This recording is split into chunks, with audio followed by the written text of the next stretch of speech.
থাকতে পারছি না, এত গরম, ক্লান্ত হয়ে যাচ্ছি। একটু গাছের ছায়ায় বসে থাকি। না, একটু ঘুমিয়ে নেই, তারপর বাড়িতে যাব। আজ কোনো কাজও পেলাম না। কে আমার গাছের গোড়ায় বসে আছে? এত বড় সাহস আমার কাছে অনুমতি না নিয়ে ছায়া উপভোগ করছে। দেখি তো। মশাই, আপনি কে? বাবা, আমি গৌরাঙ্গ।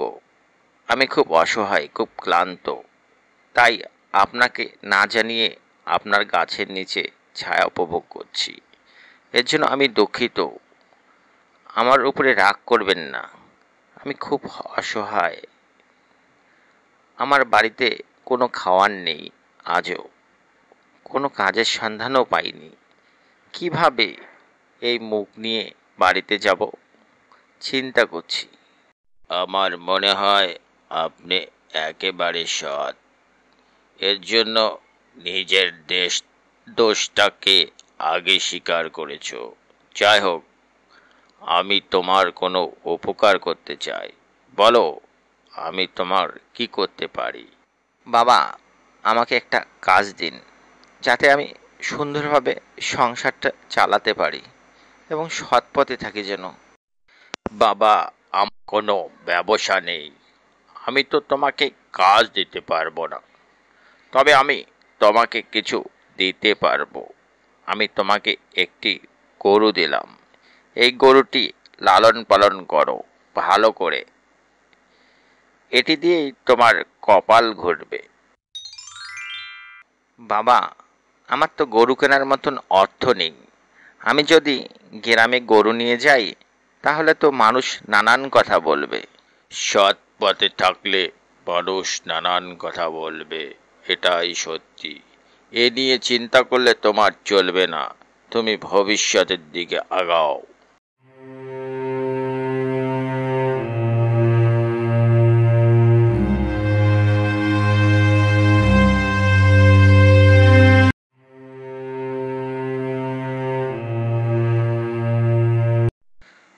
লিখনের মা, ছেনান হয়ে গেছে, তাড়াতাড়ি খেতে দাও।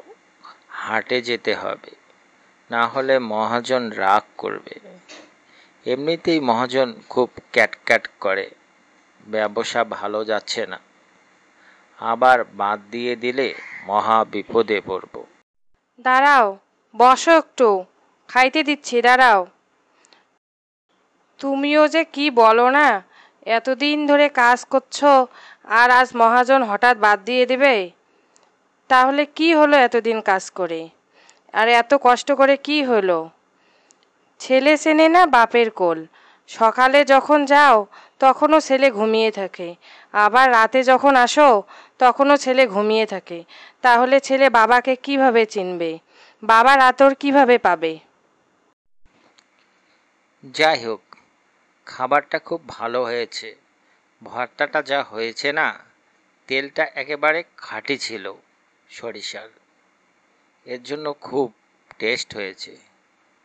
ছেলেকে 1 টাকা দিও, স্কুলে নিয়ে যাবে। ভালো মন্দ কিছু খাবে এখন। এভাবে কি আর সংসার চলে বলো? আর কিভাবেই বা ছেলে মানুষ করবে? এখন না হয় 1 টাকা দিয়েছ, আজ বাদে কাল হাই স্কুলে ভর্তি হবে, তখন খরচা বেড়ে যাবে। চিন্তায় রাতে ঘুম আসে না আমার। গ্রামের ছোট্ট পরিবার, তাদের খুব অভাবের মাঝেই সংসার চলে। দিন আনে দিন খায়, কোনোভাবে বেঁচে থাকে তারা। সৃষ্টিকর্তার প্রতি তাদের খুব বিশ্বাস, তারা সৎ পথে থেকে একদিন ভালোভাবে বড় হবে।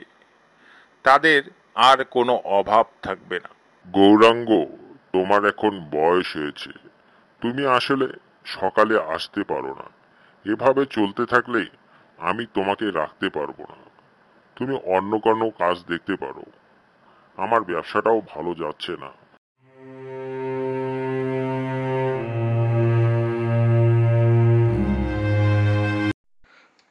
মহাজন, আপনি কি বলেন? আমি তো আপনার সুসময়েও পাশে ছিলাম।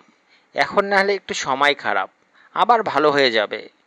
আমাকে এভাবে বাদ দিলে আমার সংসার চলবে কিভাবে? আমি ছেলেকে মানুষ করব কিভাবে? এর জন্যই তো এক মানুষকে বেশি দিন রাখতে নেই। মুখে মুখে কথা, আমি না চললে তোর সংসার চালাবো আমি কিভাবে? মহাজন, আপনার তো অনেক আছে, কোনো না কোনো দিক দিয়ে আমি চলে যাব। আমাকে বাদ দিয়েন না, তাহলে আমি মহা বিপদে পড়ে যাব, না খেয়ে মারা যাব। আমার বয়স হয়ে গেছে, আমাকে কেউ কাজে নেবে না। মহাজন, আপনি একটু আমাকে দয়া করেন। শোনো গৌরাঙ্গ, আজ 10 তারিখ, 30 তারিখ থেকে আর আমার এখানে কাজ করতে লাগবে না। তো এর মাঝে একটি কাজ খুঁজে নে, আমার দয়া করার মতো ক্ষমতা নেই।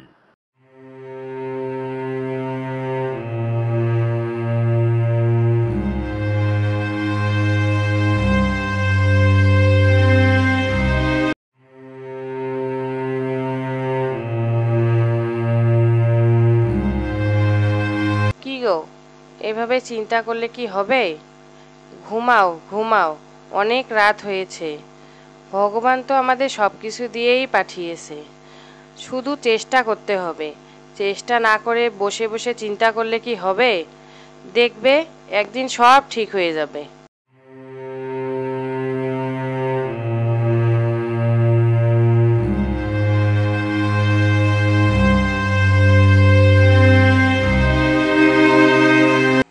গৌরাঙ্গ, তুমি কাজে যাও না? এভাবে বাড়িতে বসে থাকলে কি সংসার চলবে তোমার? বাড়ি থেকে বের হও। মানুষের দুঃসময় আসে, কিন্তু চেষ্টা তো চালিয়ে যেতে হবে। দেখো, একটা সুন্দর বুদ্ধি মাথায় চলে আসবে। আপনি ঠিক বলেছেন দাদা, শুধু ঘরে বসলে থাকলেই কি চলবে? কিভাবে চলবে সংসার? মনে সাহস নিয়ে বাইরে বের হয়ে কাজের সন্ধান করতে হবে, যদি ভগবান চোখ তুলে তাকায়। ঠিক বলেছেন দাদা, আমি আজ বাড়ি থেকে বাহির হব, যে কোনো একটা কাজের সন্ধানে। দেখি সৃষ্টিকর্তা সহায় হয় নাকি। আর সারা জীবন তো সৎপথেই থাকলাম, খালি পেলাম দাদা কষ্ট আর কষ্ট।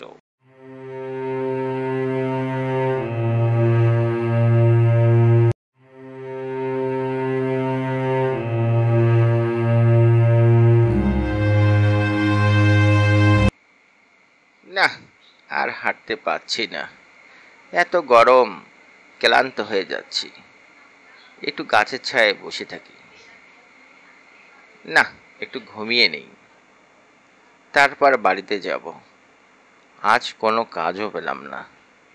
কে আমার গাছের গোড়ায় বসে আছে? এত বড় সাহস, আমার কাছে অনুমতি না নিয়ে ছায়া উপভোগ করছে। দেখি তো। মশাই, আপনি কে? বাবা, আমি গৌরাঙ্গ। আমি খুব অসহায়, খুব ক্লান্ত, তাই আপনাকে না জানিয়ে আপনার গাছের নিচে ছায়া উপভোগ করছি। এর জন্য আমি দুঃখিত, আমার উপরে রাগ করবেন না। আমি খুব অসহায়, আমার বাড়িতে কোনো খাওয়ার নেই, আজও কোনো কাজের সন্ধানও পাইনি। কিভাবে এই মুখ নিয়ে বাড়িতে যাব চিন্তা করছি। আমার মনে হয় আপনি একেবারে সৎ, এর জন্য নিজের দোষটাকে আগে স্বীকার করেছ। যাই হোক, আমি তোমার কোনো উপকার করতে চাই, বলো আমি তোমার কি করতে পারি? বাবা, আমাকে একটা কাজ দিন, যাতে আমি সুন্দরভাবে সংসারটা চালাতে পারি এবং সৎ পথে থাকি যেন। বাবা, আমার কোনো ব্যবসা নেই, আমি তো তোমাকে কাজ দিতে পারবো না, তবে আমি তোমাকে কিছু দিতে পারবো। আমি তোমাকে একটি গরু দিলাম, এই গরুটি লালন পালন করো ভালো করে, এটি দিয়েই তোমার কপাল ঘুরবে। বাবা, আমার তো গরু কেনার মতন অর্থ নেই। আমি যদি গ্রামে গরু নিয়ে যাই, তাহলে তো মানুষ নানান কথা বলবে। সৎ পথে থাকলে মানুষ নানান কথা বলবে, এটাই সত্যি। এ নিয়ে চিন্তা করলে তোমার চলবে না। তুমি ভবিষ্যতের দিকে আগাও।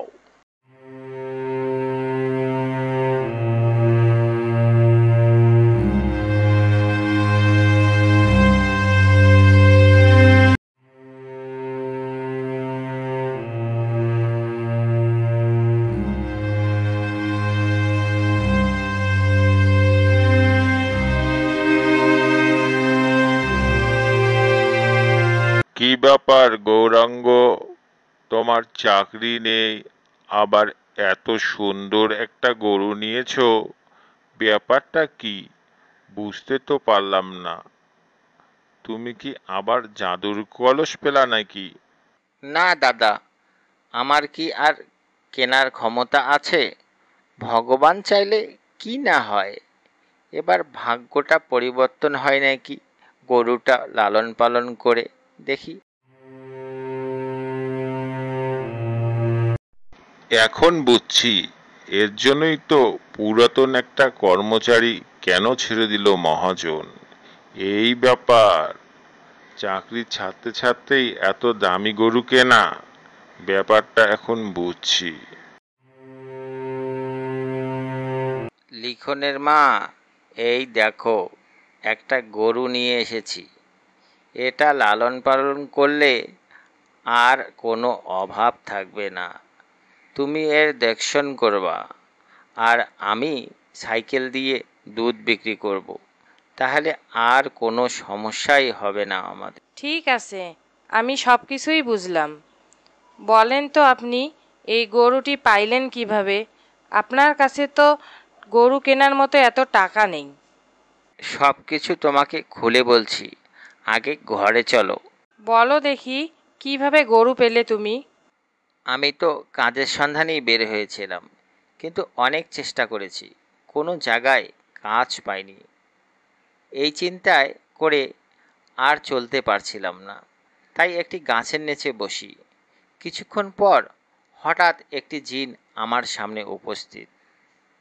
সে আমার সব কথা শুনে আমাকে একটি গরু দিয়ে বলে, এটি ভালোভাবে দেখশন করো, এটা দিয়েই তোমার ভাগ্য পরিবর্তন হবে। এই গরু দিয়েই গৌরাঙ্গর সংসারে সুখ ফিরে আসে, আর এই সুখ গ্রামবাসীর অনেকের কাছে কাল হয়ে দাঁড়ায়। তাদের ভালো আর চোখে সয় না। একদিন হঠাৎ করে কংস তার বাড়িতে দুধ চাইতে আসে। বলে যে তার বাড়িতে অতিথি এসেছে, চা করার মতন দুধ নেই, আমাকে একটু দুধ দেবে? ও গৌরাঙ্গদা, তুমি কি বাড়িতে আছো? আমাকে একটু দুধ দিবে? আমার বাড়িতে অতিথি এসেছে। কি বলো কংসদা, তোমার বাড়ির অতিথি মানে আমার অতিথি, তাকে সম্মান করা আমারও দায়িত্ব। অবশ্যই দুধ দেব, তুমি তোমার বৌদির কাছ থেকে দুধ নিয়ে যাও।